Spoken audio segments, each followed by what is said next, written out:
मृत्यु कुछ बस इतनी सिर्फ बात है, किसी की आंख खुल गई किसी को नींद आ गई।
पवन झा जी, पुनीत झा जी,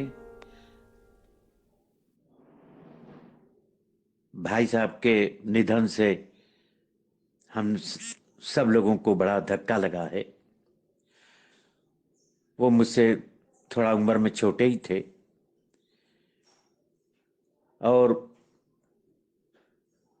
हमारी पत्नी कनकलता गुन्नो से उनको बहुत ज़्यादा प्रेम था और दोनों का आपस में बहुत ज़्यादा मेल मिलाप भी होता था। वे रुड़की भी आए थे, मेरठ हमारे बेटे की शादी में आए थे।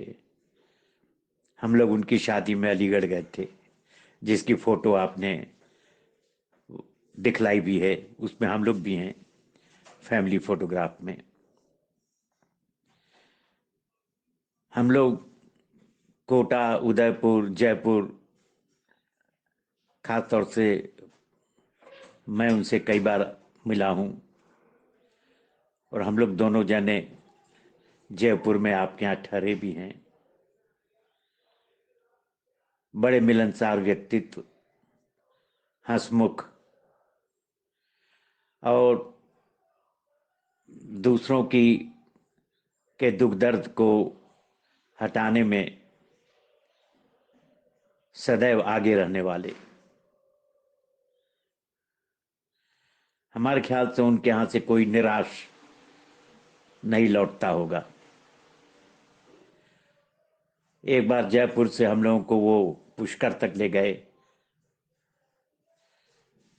और रास्ते में कई जगह पर हमने देखा कि हालांकि वो रिटायर हो चुके थे, लेकिन उनके बिजली विभाग के जो लोग थे वो उनको इतना सम्मान और इतने आदर के साथ उनके साथ पेश आते थे, जिसे लगता था कि उन्होंने अपना जीवन बड़ी ईमानदारी के साथ, बड़े न्यायपूर्वक लोगों की मदद करते हुए बिताया है। तभी लोगों में उनके लिए इतना प्रेम और इतनी इज्जत पैदा हुई। ऐसे व्यक्तित्व का जाना किसी के लिए भी दुखदाई है। आप लोगों के पिता थे, आपकी माता जी को तो अपार कष्ट होगा और इस समय धैर्य रखने के अलावा दूसरा हम लोग कुछ नहीं कर सकते हैं। भगवान उनकी आत्मा को मोक्ष प्रदान करे और जन्म बंधन से मुक्त करे, ऐसी मेरी ईश्वर से प्रार्थना है। प्रणाम। नाना जी को मेरा सादर नमन। नानी, पप्पू मामा, पुन्नू मामा, मामी, सबको सादर चरण स्पर्श। कल और परसों की सभा में जैसे कि मामा ने कहा कि नाना जी का बहुत बड़ा परिवार था और उन्होंने बहुतों के जीवन को छुआ है और मेरी एक ऐसी स्मृति है जो जो उनके इतने बड़े इतने विशाल जीवन में एक बिंदु समान होगी, लेकिन मेरे जीवन का वो एक स्तंभ है और वही मैं आपसे यहाँ साझा करना चाहूंगी। 17 साल की उम्र में घर से पहली बार बाहर निकले थे जयपुर इलेक्ट्रिकल इंजीनियरिंग पढ़ने के लिए, और बहुत सहमी हुई थी, कुछ भी मालूम नहीं था। सबसे पहले नाना जी के पास लेके गए मम्मी पापा, क्योंकि वो RSCB के चीफ इंजीनियर भी रह चुके थे, और मम्मी और पापा के मन में भी काफी उद्वेग था, मुझे मालूम है। और मम्मी ने उसी अशांत मन से उनसे पूछा कि फूफा जी छोड़ी कड़ी तो लेशन है।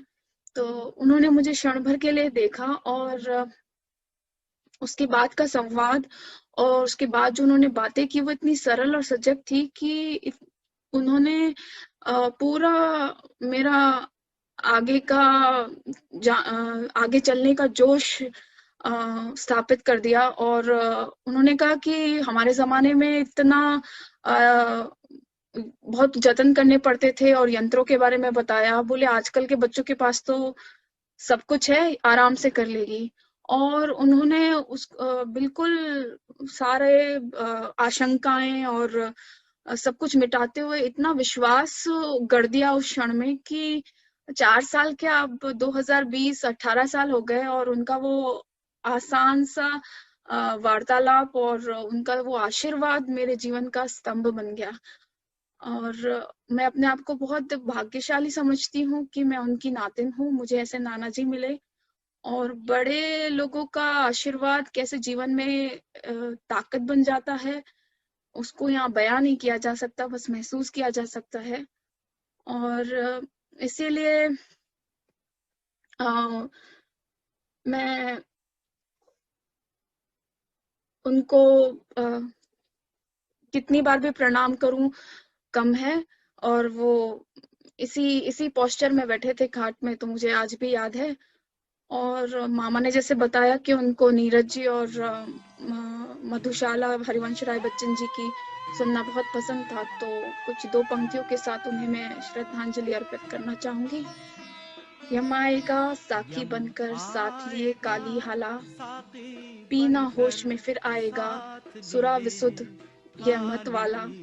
यह अंतिम बेहोशी, अंतिम साकी, अंतिम प्याला है, पथिक प्यार से पीना इसको, फिर ना मिलेगी मधुशाला।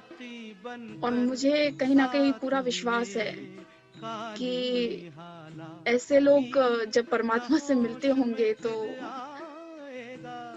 पूरा आश्वस्त हूँ मैं कि सबको पता है कि उन्होंने अपने जीवन की हाला कितने प्यार से पी, और खुद का ही जीवन नहीं, बहुतों के जीवन को संवारा है।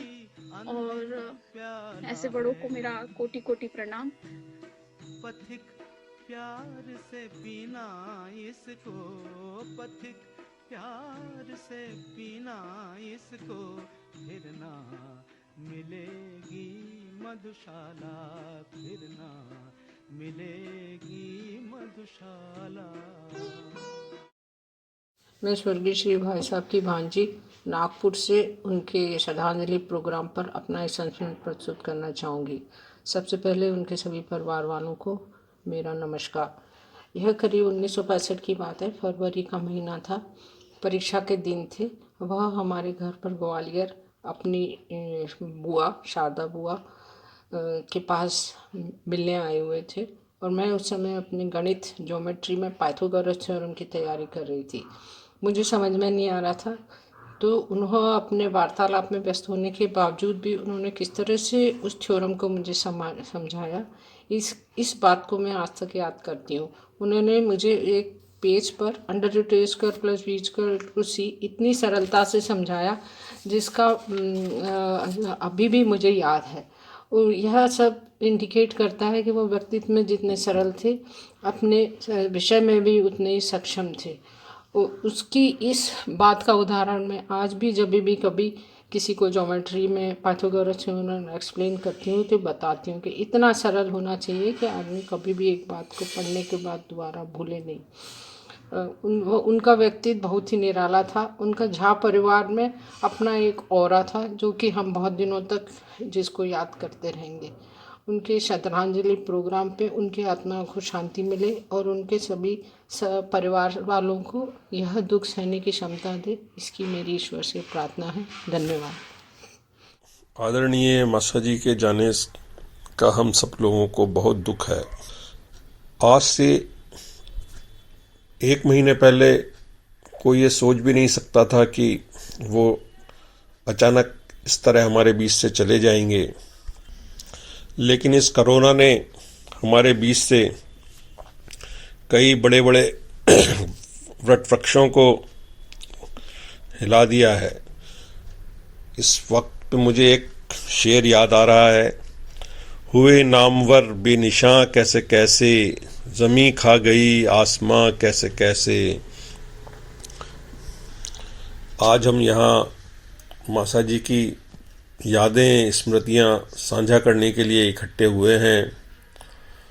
वो बहुत ही जिंदा दिल व्यक्तित्व के स्वामी थे और उनकी सबसे बड़ी खूबी थी कि वो सबको अपना बना लेते थे और हर व्यक्ति को ये लगता था कि ये हमारे सबसे क्लोज हैं, हमारे सबसे खास हैं। बड़ा हो छोटा हो, सबसे वो बिल्कुल अपना दोस्ताना व्यवहार रखते थे।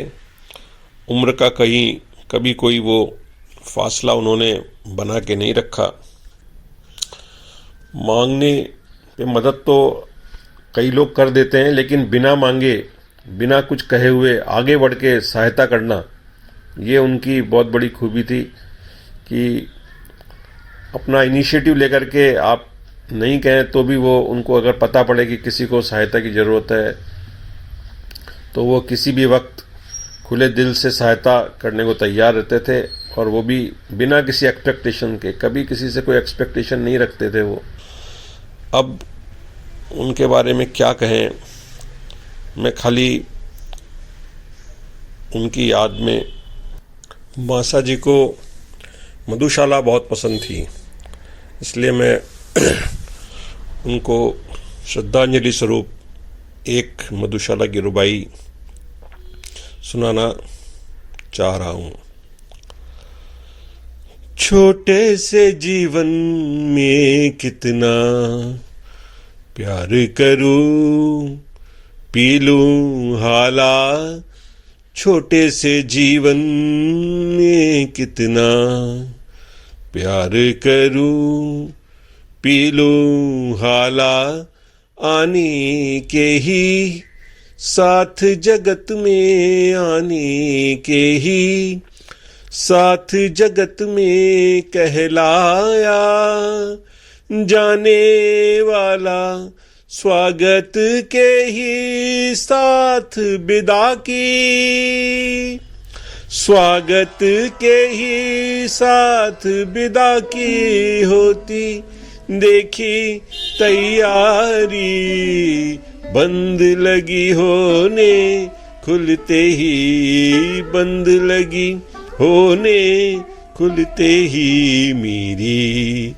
जीवन मधुशाला, बंद लगी होने खुलते ही मेरी जीवन मधुशाला, मेरी जीवन मधुशाला। छोटे से जीवन में कितना प्यार करूं, पी लूं हाला, छोटे से जीवन में कितना प्यार करूं, पी लूं हाला, आने के ही साथ जगत में, आने के ही, आने के ही साथ जगत में कहलाया, जाने वाला स्वागत के ही साथ विदा की,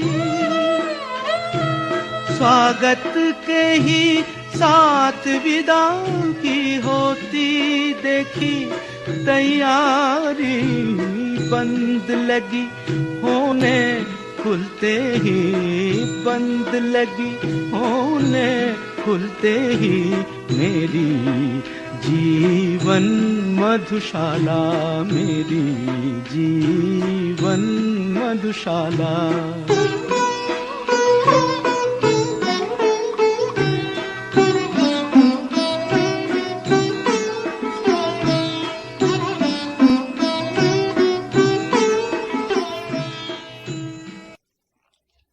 साल 1993। घर में जनोई थी, गजब की रौनक, लेकिन मम्मी की आवाज में अलग सी खनक। पच्चू भैया आ रहे हैं, जिसको देखो वही कह रहा था, पच्चू भैया आ रहे हैं। 8-9 साल की मैं, और मुझे लग रहा था ये कौन से मामा जी हैं जिन्हें मैं भूल गई। करीब 9 बजे जोर से हल्ला हुआ। देखा दरवाजे के पास एक लंबी सी शख्सियत, एकदम गोरे और चमकते सफेद बाल, कई लोगों से घिरे और हंसते हुए सबसे मिलते हुए पच्चू मामा जी आ गए हैं। मेरी पहली याद मामा जी के साथ, सबके दिलों में एक खास जगह रहने वाले पच्चू मामा जी। एक शादी में बूंदी गए। राजस्थान में घुसते ही एक गाड़ी बारातियों की बस के आगे चल रही थी और छोटी सी मैं सबसे कहती जा रही थी, पता है आगे मेरे मामा जी की गाड़ी है। सबकी मदद करने वाले पच्चू मामा जी। हमेशा सुना कि नाना जी गर्व से कहते थे, मेरा भांजा इंजीनियर है। प्यार इतना कि कलकत्ता गए तो मामा जी ने कहा, मैं तो घर पर ही अपने मामा जी के पास रुकूंगा, और नाना जी ने कहा, पच्चू आ रहा है तो मैं उसके भरोसे घर पर ही रहूंगा। सबके चहेते पच्चू मामा जी। मेरी शादी के बाद रिश्ते की दोहरी खुशी बिखेरते, कभी भांजी कहकर पुचकारते तो कभी बहूजी कहकर चिढ़ाते, और मैं तुनक के कहती, मामा जी मैं तो भांजी हूं, तो हंसते हुए कहते, भांजी से काम करवाऊंगा, बहूजी से नहीं। हर उम्र के हम उम्र पच्चू मामा जी। हर राखी पर मम्मी की ओर से मैं राखी बांधती, और हर साल मामा जी मम्मी का नेक मुझे ये कहते हुए देते कि ये तेरी मम्मी का है, और मैं हंसते हुए अभी तो राखी मैंने बांधी है कहकर चिढ़ाती हुई। हर रिश्ते को बखूबी निभाते पच्चू मामा जी। कोई भी सावन ऐसा नहीं गया जब सहस्त्रघट नहीं हुआ, या दिवाली के बाद छोला पार्टी नहीं हुई। एक अलग ही शौक था मामा जी को, सबसे मिलने का और हर खुशी साझा करने का। मिलनसार पच्चू मामा जी। घर जाओ तो दरवाजा हमेशा खुला मिलता था। अंदर जाते ही आवाज आती, अखंड सौभाग्यवती भव, और खिलखिलाते हुए कहते, बहू जी। हमेशा प्रसन्नचित्त पच्चू मामा जी। एक बुलंद आवाज घर में जीवंतता देती हुई सभी कानों से गुजरती थी, अरे पुन्नू, अरे गोलू, सभी को एक सूत्र में बांधे हुए पच्चू मामा जी। आइए से लेकर फिर मिलेंगे तक का सफर हमेशा मामा जी की याद दिलाएगा। मेरे मायके से दूर एक मायका उनके बिना हमेशा अधूरा रहेगा, और मेरा मन उनके स्नेह के लिए तरसेगा। उनको सभी की ओर से आदरांजलि देती मैं, उनकी बहूजी भांजी। जिन्हें पूरे राजस्थान में झा साहब के नाम से ख्याति प्राप्त हुई, वो हमारे पूजनीय फूफा जी थे। उनका हमारे जीवन पर काफ़ी प्रभाव था। एक तरह से हम उन्हीं के परिवार का एक विस्तृत भाग हैं। इस बात का अंदाज़ा इसी बात से लगाया जा सकता है कि अभी हम उन्हीं के घर कोटा में श्रुति सदन में रहते हैं। मैंने अपने जीवन के कई साल उनके सानिध्य में गुजारे हैं, और इसी दौरान मुझे उनसे काफ़ी कुछ सीखने का और उन्हें करीब से जानने का अवसर मिला। मैं पिछले कई वर्षों से उनके निरंतर संपर्क में रहा, और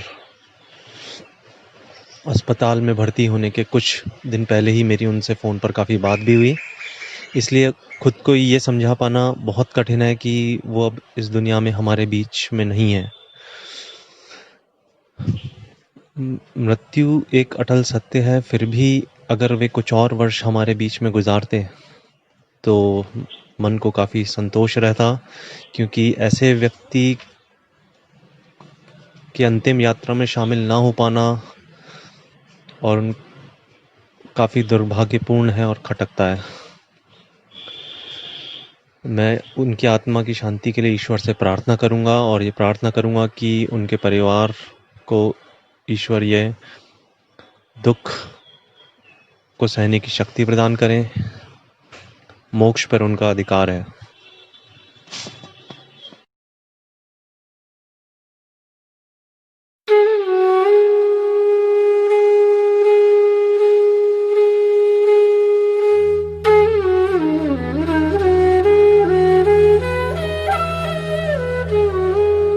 न जन्म कुछ न मृत्यु कुछ, बस इतनी सिर्फ बात है, किसी की आंख खुल गई किसी को नींद